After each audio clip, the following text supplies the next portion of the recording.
hoje, quando estou aqui na estrada a viajar, olho o céu e sinto além alguém a me velar.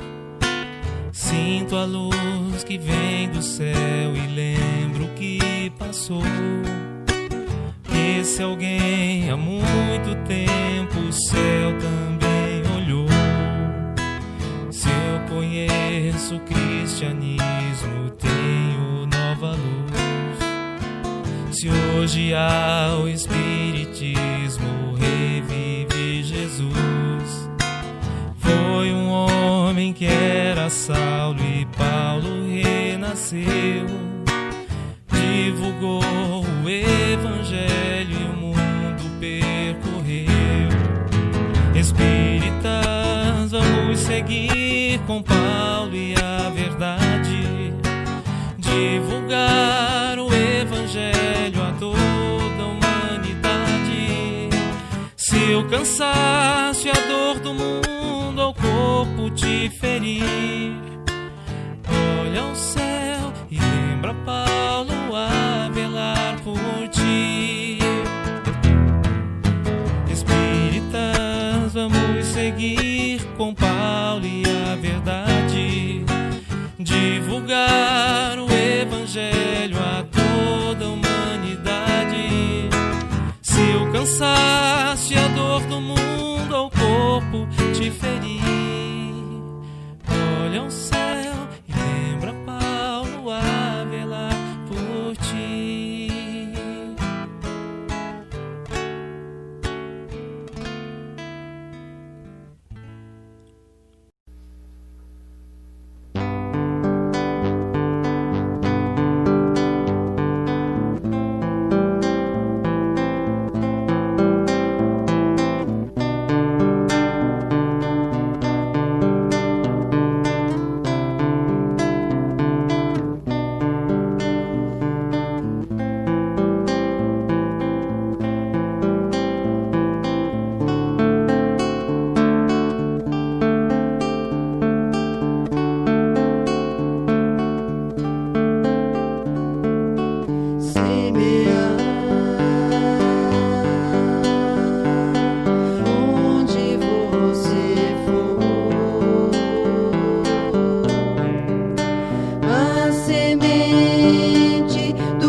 Boa noite a todos. Sejam bem-vindos à atividade de reunião pública do Centro Espírita Chico Xavier, que está ocorrendo toda terça-feira de modo online. Me chamo Simone. Hoje iremos refletir sobre o tema Missão dos Profetas. Antes iniciaremos com a leitura de uma mensagem do Espírito Emmanuel, psicografado por Francisco Cândido Xavier, do livro Cartas do Coração. E a mensagem diz assim: não percas tempo no caminho da vida, porque o dia responderá pelos minutos. Não te esqueças do poder do trabalho. Não desistas de aprender, convencido de que nada se perde. Não hostilizes criatura alguma, porque o ódio começa onde termina a simpatia. Não fujas à escravidão do dever para que tua liberdade seja digna. Não amasses o pão de tua alegria nas lágrimas dos semelhantes. Não esperes pelo dia de amanhã a fim de praticar o bem ou ensiná-lo. Não gastes somente com tua vida o que poderia servir para sustentar 10 outras. Não reclames exclusivamente em teu favor em caso algum. Não uses a verdade apenas para exibir a tua superioridade ou pelo simples prazer de ferir. Não imponhas restrições ao bem de todos, para que o bem possa contar realmente contigo. Não elogies a ti mesmo. Não clames contra a ausência dos outros, porque provavelmente os outros esperam por teu concurso. Não abras a tua janela na direção do pântano. Não duvides da vitória final do bem. Então, para iniciar a nossa atividade, iremos fazer agora uma prece. Então, eu convido todos a fechar os nossos olhos, a respirar. Vamos então lembrar do Mestre Jesus, ensinando as pessoas, curando-as. Vamos nos lembrar da figura meiga, emanando energias, nos envolvendo de paz, de bem-estar. Vamos agradecer por termos chegado até aqui. Agradecer pela vida, pelo amparo, pela sustentação. Vamos pedir que nos proteja, que nos dê saúde, que nos reanime e que nos inspire às boas ações. Muito obrigado, Senhor Jesus. Muito obrigado, Senhor Deus. Ser conosco, agora e sempre, que assim seja. Bom, meus irmãos, gostaria de, antes de iniciar as reflexões do nosso tema, de convidá-los a participar da triagem fraterna, que acontece a segunda-feira, entrando em contato com a nossa central de agendamentos, de participar também do estudo da doutrina espírita, do estudo sistematizado da doutrina espírita, que acontece aos sábados, e gostaríamos de convidá-los a participar. Bom, então o nosso tema que iremos refletir é sobre a missão dos profetas, né? Esse item, né, este ensino está no Evangelho segundo o Espiritismo, no capítulo 21. O capítulo se intitula Haverá falsos cristos e falsos profetas, né? Então, está lá no item 4, e ele se inicia, diz assim, atribui-se comumente aos profetas o dom de adivinhar o futuro de sorte que as palavras profetas e predição se tornaram sinônimas. No sentido evangélico, o vocábulo profeta tem mais extensa significação. Então, essas primeiras linhas nos dizem que profecia e predição hoje em dia são sinônimas, né? E que, se a gente for pesquisar nos dicionários, está aí como profeta os que adivinham, né, o futuro. Né? Mas no sentido evangélico, continua a lição aqui, continua as linhas do Evangelho segundo o Espiritismo, que o vocábulo profeta, ele tem uma significação maior, né? Diz que profeta é todo enviado de Deus com a missão de instruir os homens. Então, todas as pessoas que têm a missão de instrução, de educação, né, de outros, é assim profeta. Né? Então, estendendo ao nosso cotidiano, todos nós, né, que desempenhamos, né, funções no nosso dia a dia, somos sim enviados de Deus, né? Então, todos que estamos cuidando de uma família em casa, educando os filhos, auxiliando de alguma maneira, executando as profissões, né? Cada profissão com retidão, né? Estamos sim desempenhando uma missão de instrução, né? Então, continua as linhas do Evangelho que todo enviado de Deus com a missão de instruir os homens, né? Se chama profeta, e de lhes revelar as coisas ocultas e os mistérios da vida espiritual. Pode, pois, um homem ser profeta sem fazer predições. Então, todos nós que temos alguma missão de instrução, somos também profetas, né? Sem fazer as predições, né? De adivinhação do futuro, né? Então, aquela era a ideia dos judeus, né? A ideia de profeta, né? Ao tempo de Jesus. Daí vem que, quando o levaram à presença do sumo sacerdote, Caifás, os escribas e os anciões reunidos lhe cuspiram no rosto, lhe deram socos e bofetadas, dizendo: Cristo, profetiza para nós e dize quem foi que te bateu. Então, nessa passagem, né, os, os que agrediam a Jesus pediam que ele adivinhasse, né, que ele predissesse quem o tinha agredido, né? Mas vimos em linhas anteriores que o profeta não é só quem adivinha, né? Mas sim aquele que é enviado de Deus, né? Que fala a mensagem dita por Deus. Continua o Evangelho, então. Entretanto, deu-se o caso de haver profetas que tiveram a presciência do futuro, quer por intuição, quer por providencial revelação, a fim de transmitirem avisos aos homens.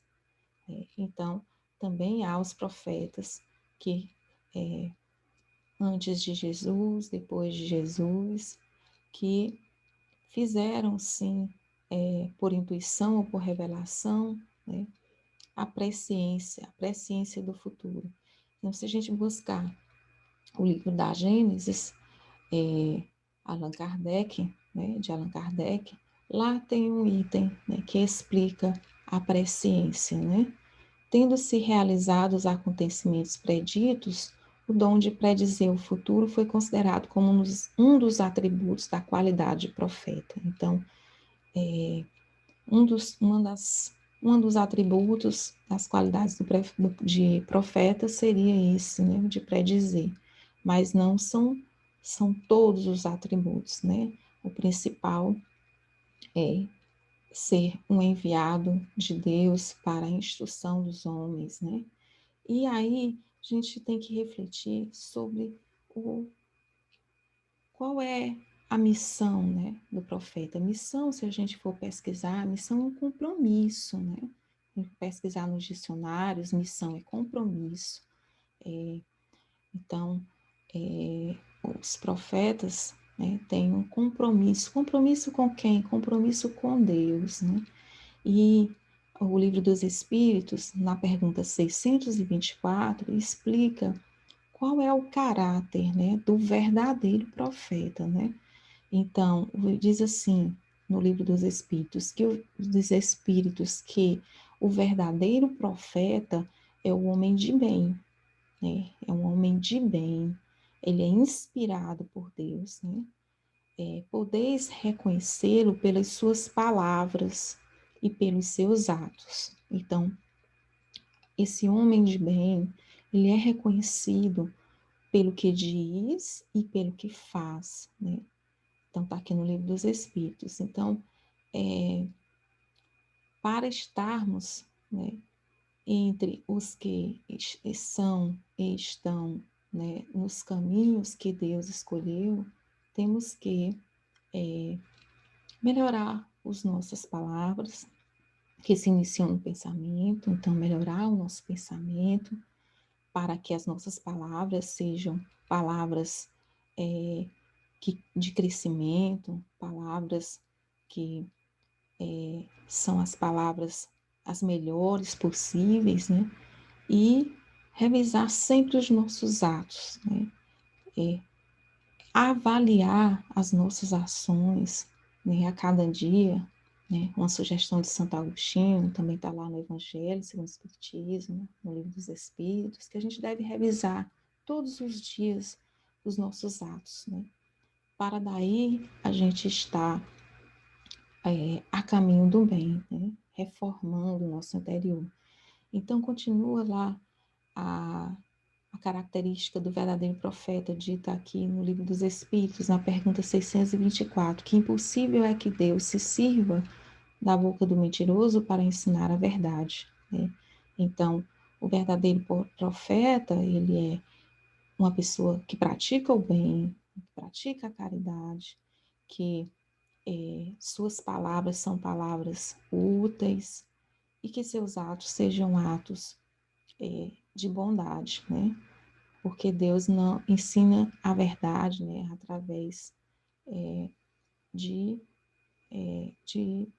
através dessas pessoas inspiradas por Ele mesmo, né? Por Deus.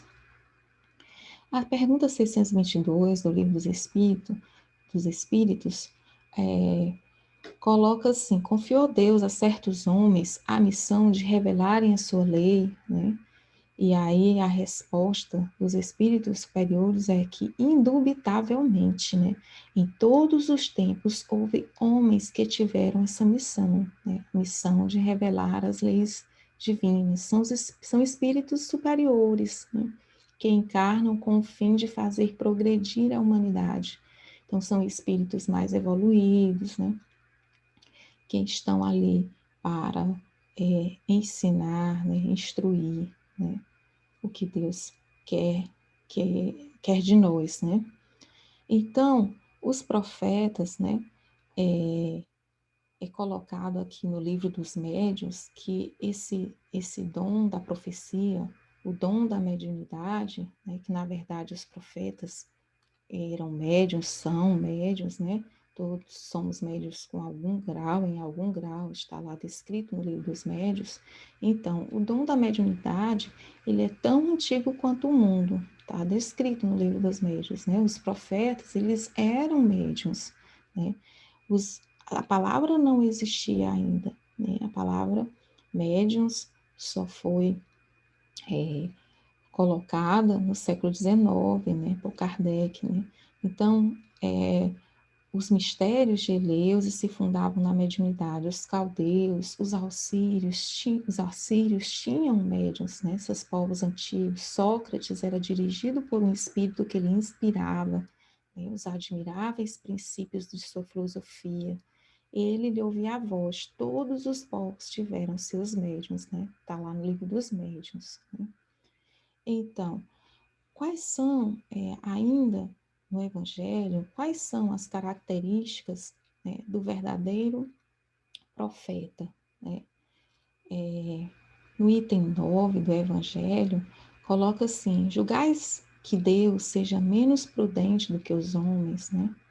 Ficais certo de que só confia missões importantes aos que ele sabe capaz de as cumprir, porquanto as grandes missões são fardos pesados que esmagarei o homem carente de forças para carregá-los, né? Então, o verdadeiro profeta tem compromissos importantes, né? E Deus confia compromissos importantes, né, a ombros que suportam esse peso, né? Então, alguém fragilizado, que ainda não está amadurecido para as verdades, né, das leis divinas, não suportariam, né, um compromisso, uma missão pesada, né? Então, Deus escolhe para as grandes missões espíritos amadurecidos, evoluídos, né? Então, a gente tem que estar atento, né, ao observar, né, sempre, né, essas características, né, nos verdadeiros profetas, né? Então, o item 9 ainda diz que para fazer que a humanidade avance moralmente e intelectualmente, são precisos homens superiores em inteligência e em moralidade. Então, a gente cresce espiritualmente, né, nessas duas asas, né, na parte da inteligência e na parte da moralidade, né, na parte da nossa conduta, né. Então, a humanidade só avança, né, moralmente e intelectualmente quando através dessas missões, né, são escolhidos espíritos já adiantados, né, que já fizeram suas provas noutras existências, né, e aí vem, né, trazer à humanidade, né, ensinos, né. Então, Jesus, o nosso guia e modelo, né, foi um profeta também, né. Então, é um espírito puro, né, que nos trouxe, que mudou a história da humanidade, né, através do seu exemplo, né, de renunciar a si mesmo e estar aqui para cumprir a vontade de Deus, né? Ele, a todos os momentos de sua passagem entre nós, falava de estar a serviço de Deus, nos ensinando o valor, né, do amor ao próximo, o valor do perdão, o valor da humildade, né?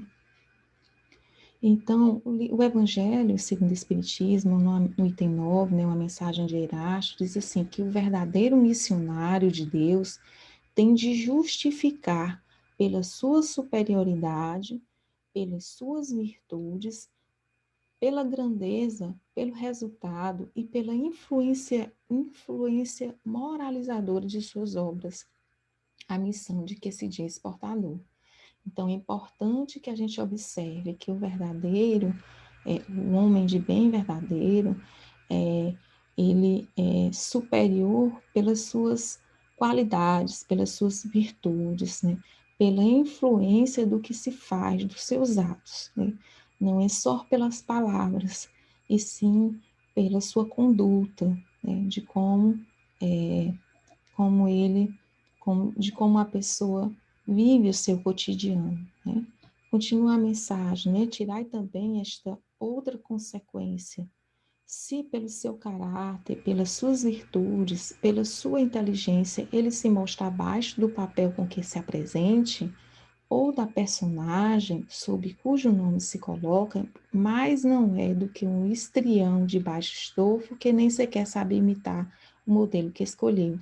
Então, Erasto nos coloca aqui que há os falsos profetas, aqueles que nos querem enganar, e esses, muitas vezes, escolhem um nome de um espírito elevado para se apresentar. E acontece dele ser desmascarado por conta de que ele não tem as mesmas virtudes e os mesmos atos dos espíritos que eles querem, eles querem imitar aqui o modelo que eles escolhem, né? Então, ainda continua o Evangelho. Que outra consideração é que os verdadeiros missionários de Deus ignoram-se a si mesmos, né? Em sua maior parte. Então, eles naturalmente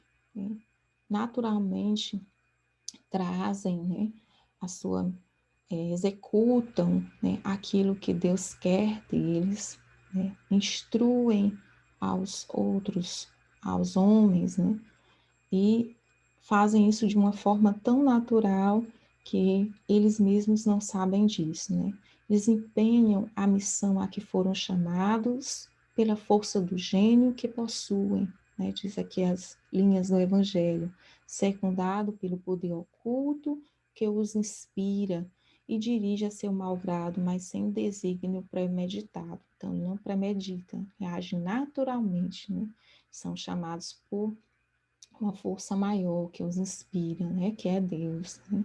Então, o verdadeiro profeta não se autopromove, né? Não fala das suas qualidades, simplesmente, naturalmente, mostra e faz e realiza, né? Então, numa palavra, ainda diz o Evangelho, Erasto, né? Paris, 1862, essa mensagem, que os verdadeiros profetas, eles se revelam por seus atos, né? Então, o que aparece é a obra, o que aparece são a, aquilo que se executa, né? E não as palavras, né? Esses verdadeiros profetas, eles são adivinhados, ao passo que os falsos profetas se dão eles próprios como enviados de Deus, né? Então, esses que mentem dizem que são enviados de Deus e já se apresentam assim. Os verdadeiros profetas não, são naturalmente adivinhados, né? Então, o primeiro, né, o verdadeiro profeta, ele é humilde, é modesto, né? E é assim que devemos ser, né? Em nosso cotidiano, né? Naquilo que executamos, né? Então, o segundo, o falso profeta, ele é orgulhoso e cheio de si, fala com altivez, né? Com todos os mendazes, parece sempre temeroso de que ele dê em crédito, que não lhe dê em crédito, né? Então, são defeitos que devemos minimizar, que devemos arrancar de nós, né? Que é o orgulho, que é a altivez, que é a vontade de ser melhor, superior a outras pessoas, né?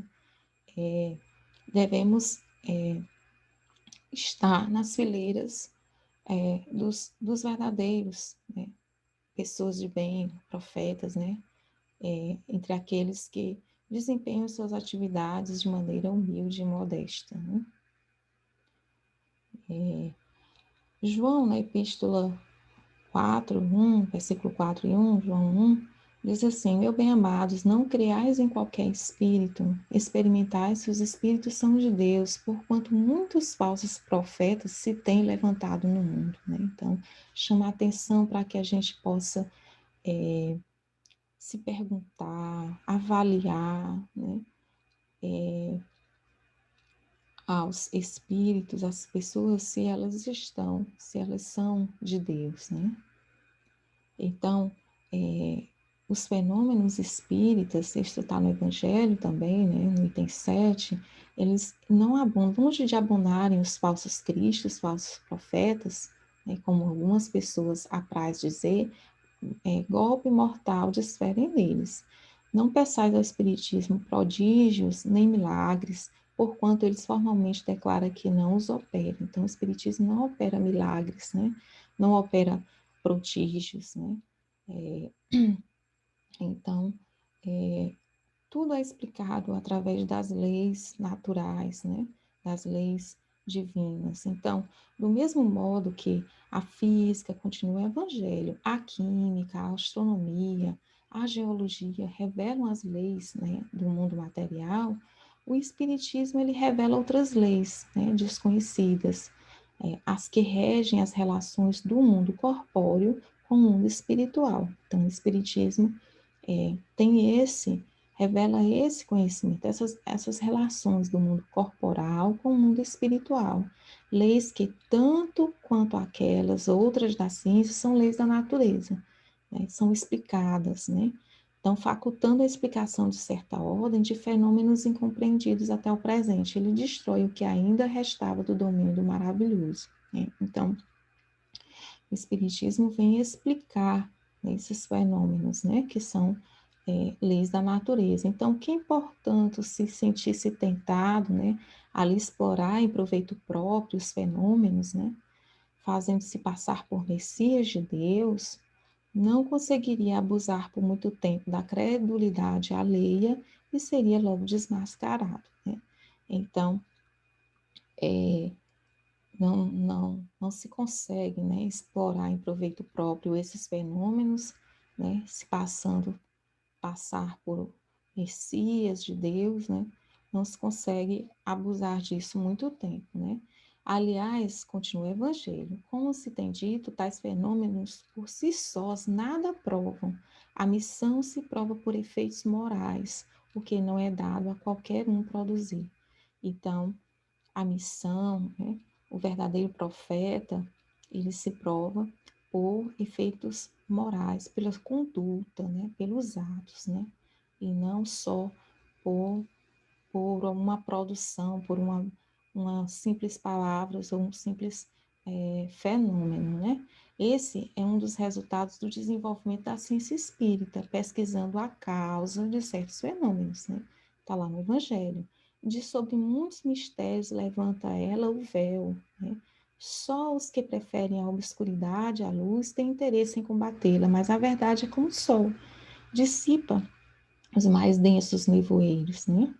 Então, o Espiritismo, continua o Evangelho, revela outra categoria bem mais perigosa de falso Cristo e de falso profeta, que se encontram não entre os homens, mas entre os desencarnados, a dos espíritos enganadores. Então, há espíritos que enganam, né? Diz aqui o Evangelho, que são orgulhosos, hipócritas, pseudo-sábios, se apresentam com outros nomes, com nomes de espíritos elevados, né? Que já passaram pela Terra, né? E, é, e tomam, né, nomes venerandos, né, sob a máscara de que cobrem para facilitar a aceitação de absurdas ideias, né? Então, isso não dura muito tempo, né? Logo é descoberto, né? Então, antes que se conhecessem as relações mediúnicas, diz ainda o Evangelho, eles atuavam de maneira menos ostensiva, pela inspiração, né? Pela mediunidade inconsciente. Então, esses espíritos que enganam, eles sempre se fizeram presentes, né? Antes, né, da doutrina espírita, eles atuavam de maneira menos ostensiva, né? Mas sempre se fizeram presentes. Então, na mediunidade consciente, na mediunidade audiente ou falante, né? Então, continua o Evangelho, que é considerável o número dos que em diversas épocas, mas sobretudo nesses últimos tempos, se são apresentados como alguns dos antigos profetas. Então, alguns espíritos, diz aqui o Evangelho, se apresentam como se fossem Cristo, como se fossem Maria, né, e até como Deus, né? Então, João adverte, né, nessa epístola, com os homens, dizendo: Meu bem-amados, não acrediteis em todos os espíritos, mas experimentai se os espíritos são de Deus, porquanto muitos falsos profetas se têm levantado no mundo. Então, por isso, a, a, o, a advertência, né, de João, né? Porque muitos espíritos fazem-se passar por grandes profetas, né, através de ideias, querendo fazer passar suas ideias e suas mensagens, né? E aí, no livro dos médios, tem esse questionamento: por que Deus permite que os espíritos cometam o sacrilégio de usar falsamente de nomes veteranos, se apresentarem como se fossem grandes espíritos, né? Então, a resposta é que poderíamos também perguntar por que permite Deus que os homens mintam e blasfemem. Os espíritos, assim como os homens, têm o seu livre-arbítrio, para o bem, tanto quanto para o mal. Porém, nem a uns, nem a outros a justiça de Deus deixará de atingir. Então, todos nós temos livre-arbítrio, né? Para dizermos o que quisermos, para fazermos aquilo que nos bem entender, mas a justiça de Deus acontecerá, nossa consciência cobrará. Né? Então, aqueles que fazem, que mentem, que enganam, né? Com certeza a justiça de Deus alcançará, né? E a consciência cobra, né? E a lei do retorno funciona, né? E acontecerá a oportunidade da reparação, né? Então, continua a mensagem do Evangelho, o Espiritismo nos faculta, né, o meio de experimentá-los, né, experimentá-los essas mensagens, né, que não são verdadeiras, né, e o Espiritismo também nos faculta apontando os caracteres pelos quais se reconhecem os bons espíritos. Então, aqui a gente está estudando sobre as características dos bons espíritos, que são sempre características morais, nunca materiais, né? Então, é a maneira de se distinguir dos maus, os bons espíritos, que principalmente podem aplicar-se essas palavras de Jesus. Pelo fruto é que se reconhece a qualidade da árvore. Então, para se reconhecer, né, qualquer obra, é preciso ver o resultado, né?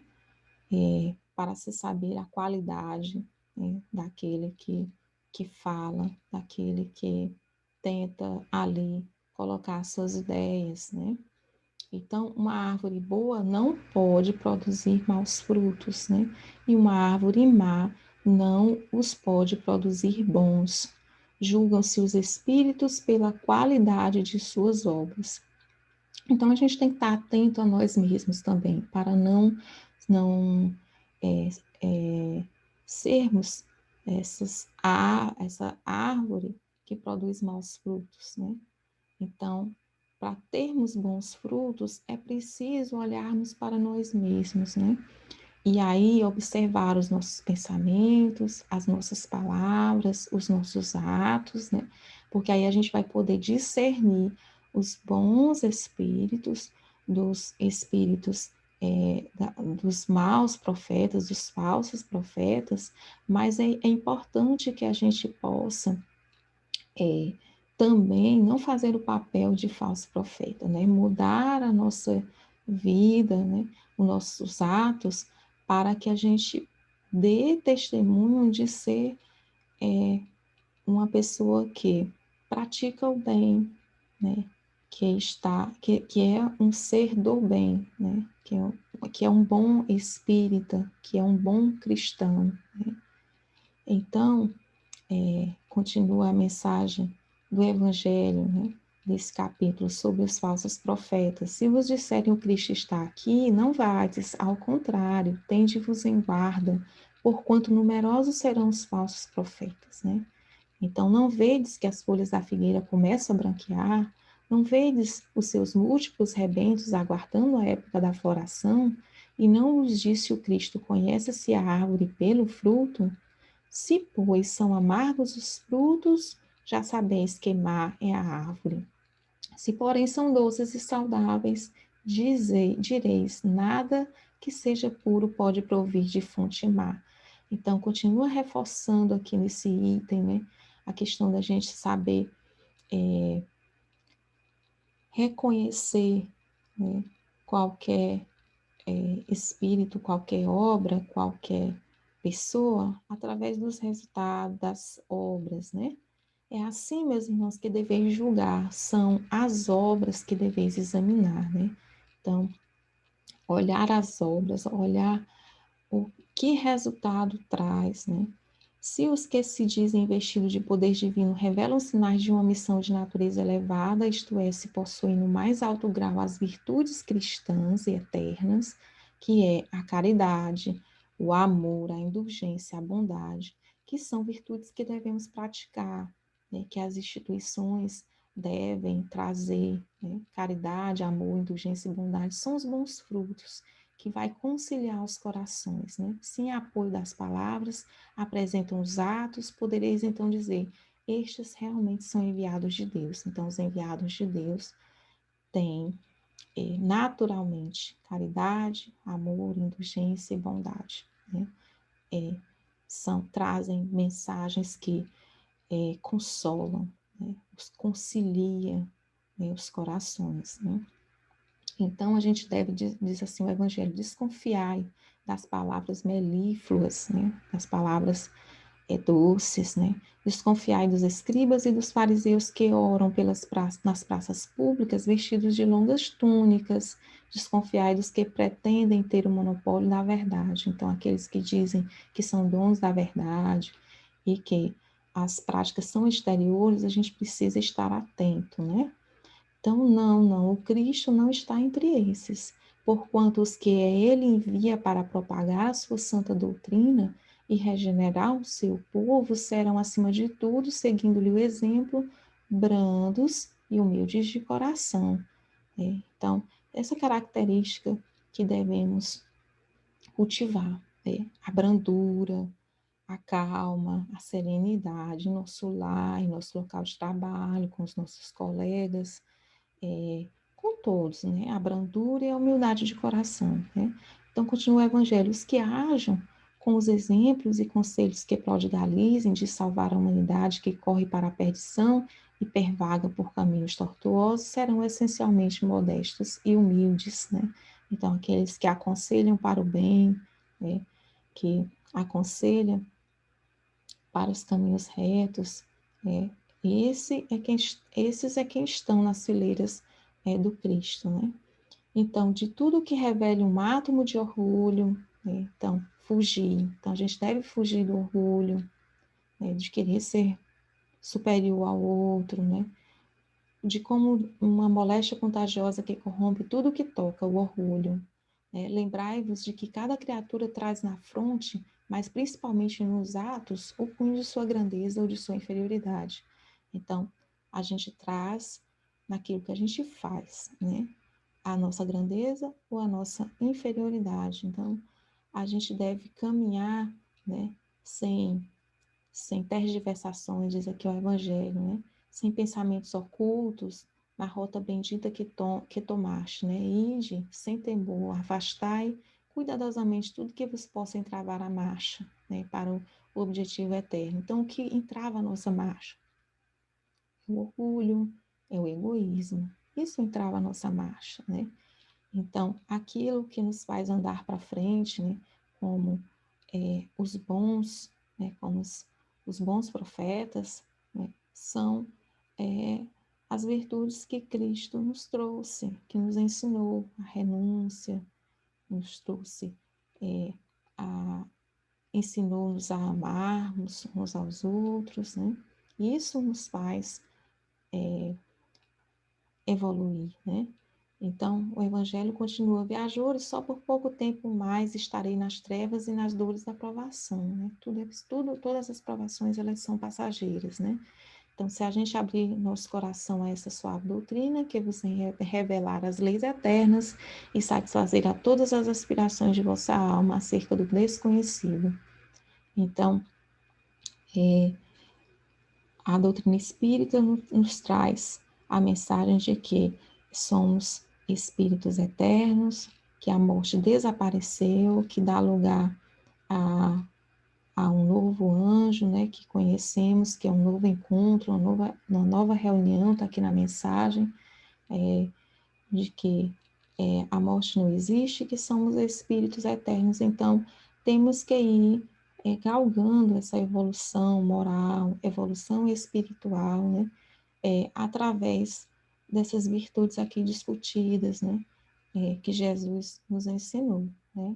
Então, diz aí a mensagem do Evangelho, agora vós bem desempenhado haveis a tarefa que o Criador confia às suas criaturas. Então, Deus confia a cada um de nós uma missão, né?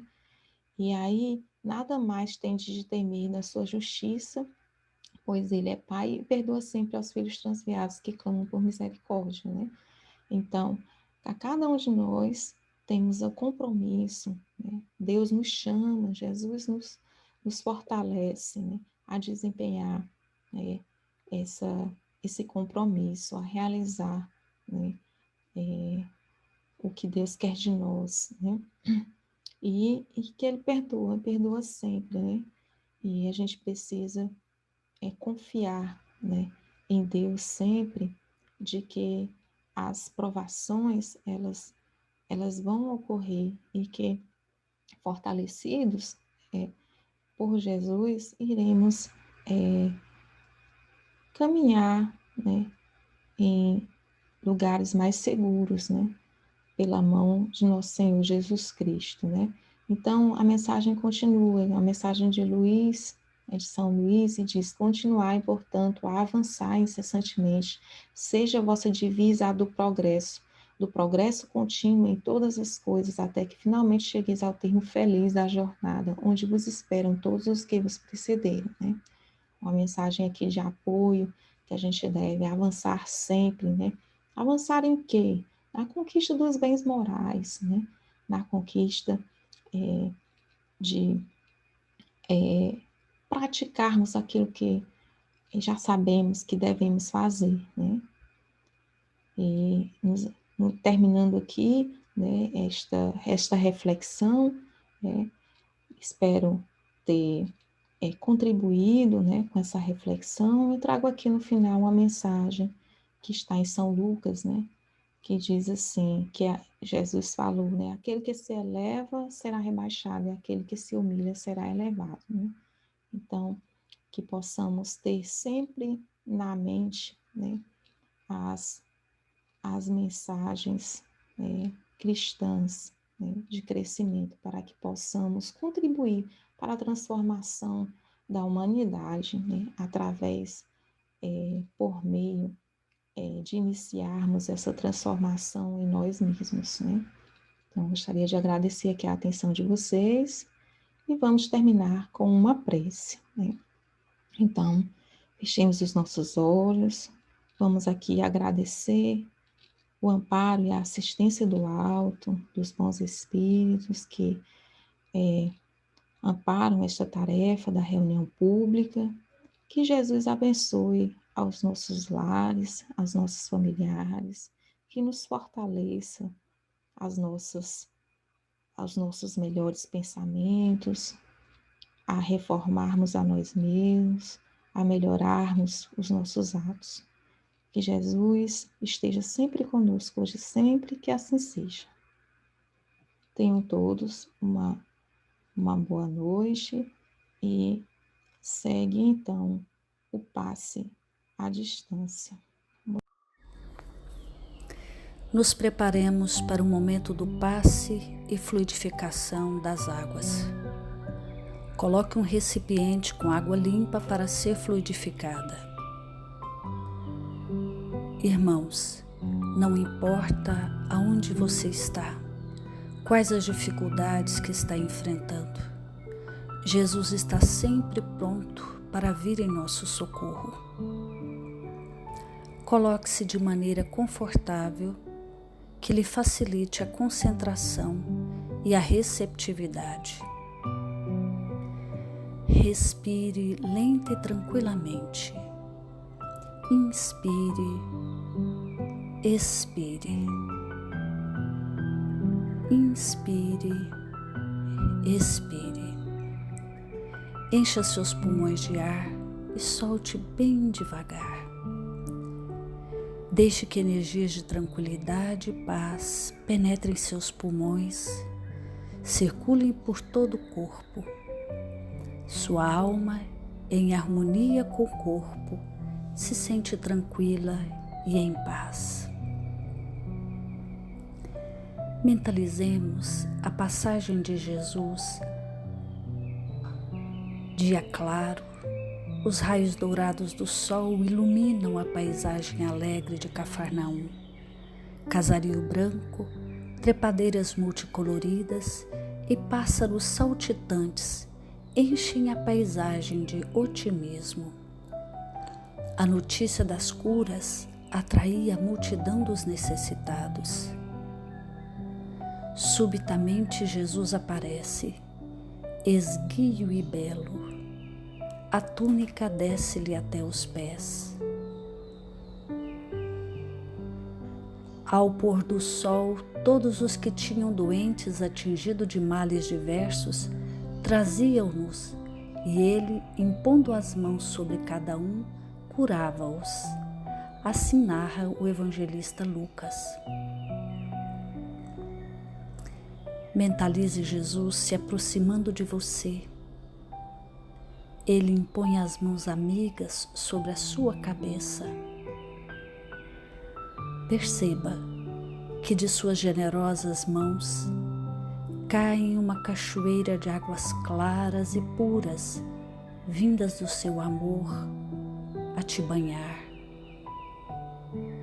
Derramam-se em sua cabeça, descem pelos ombros, banham todo o seu ser, te trazendo paz, serenidade, equilíbrio. Limpam todas as impurezas e te pacificam. Sinta estas águas te banhando, limpando. Respire. Mentalize agora Jesus como sol diante de você. Sua luz, seu calor te envolvem. Sinta as energias curadoras que emanam do Cristo em sua direção. Ele ouve as suas preces. Confie nele. Seu amor é infinito e te acompanha e protege, oferecendo de tudo o que necessitas. Confie. Absorva as energias curadoras de Jesus. Sua luz te envolve.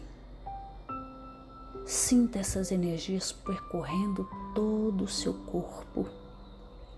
Sinta-se fortalecido e em paz.